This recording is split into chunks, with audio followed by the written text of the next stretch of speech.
Smells good, so that's a good start, and many benefits to using brown rice in cooking. It's great for pre and post workout. It's also gluten-free, can be served hot or cold. And food stylist Sue Spicer is here to show us how we can put our brown rice into our weekly routines. Good morning to you. Hi. You've got lots on the go here and plenty of tips to get to as well. But yes, brown rice is healthy, but it can taste good. Oh, absolutely. In fact, it tastes good just on its own because it has that real nice nuttiness that the brown rice it has. And then it's so versatile. Rice is one of those wonderful grains, non-allergenic. It's one of the least allergenic of all of the grains. Yeah. And it absorbs flavors. So whatever you put with it, whether you're going to eat it cold, as you said, which is a wonderful idea, in wraps and in salads, take it for lunch. You don't need to heat it up. And fabulous for leftovers, and it just absorbs those flavors in just about anything that you're going to use, stir-fry to curries. Okay, and I do think we were speaking off camera about this, that some people are deterred by the cooking time. Yeah. But you can prepare it ahead, and look how organized you are. This, of course, I can just imagine your freezer and what it looks like. So you've pre-cooked this, and how long would that keep in the freezer? This will keep for about 3 months in the freezer. Label. I like labels because it lets me know when I need to eat it by. That's an important thing to keep in mind. Rice does not really take too long, but when you are cooking it, cook more. And it's 1 cup of rice to 2 cups of broth or whatever. Liquid. You could even use apple juice. Okay. Tomato. You've done something creative here to add flavor. What's this? I love this. This is jasmine tea.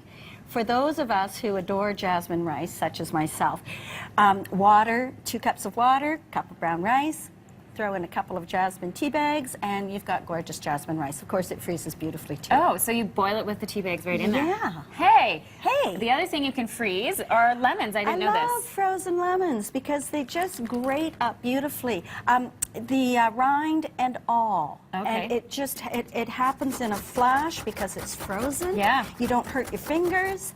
And it's ready, well, this one is a little thawed from having sat here for a bit, but then it's ready to add into things like the marinade for our 1-pot Greek-inspired chicken dish. Okay, so let's get to the dish. What are we cooking up here this morning? Well, I've marinated the chicken. Thing about chicken is I love chicken thighs. They're moist and meaty, flavorful, and you really don't need a portion size any more than a thigh. Okay.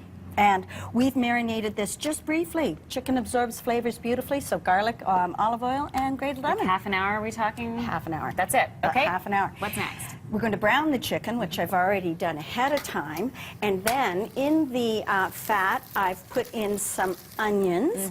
And here's another lovely secret about brown rice, or any rice that you're cooking. Add the rice raw directly to the onions, the garlic, the fat that you're cooking it in, and give it a good stir so that it's nicely coated with the fat. That'll help make it nice and separate and fluffy, like you saw over there.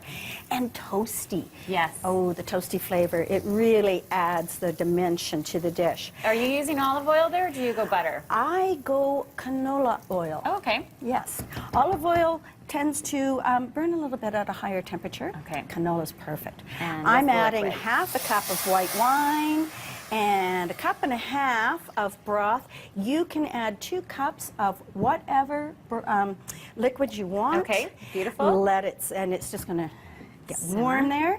We're going to put on a whole bunch of spinach. It calls for 4 cups of spinach. Replace our browned chicken breasts. I'll just do a couple because I know we're getting short on time. Yeah. Let it sit on simmer, covered for 35 to 40 minutes. That's the rice it. will fluff up, the chicken will be cooked, and you've got a gorgeous 1-pot dish.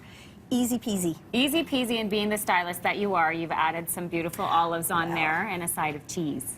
And some feta and a little olives, even some sun-dried tomatoes if you wanted. Whatever.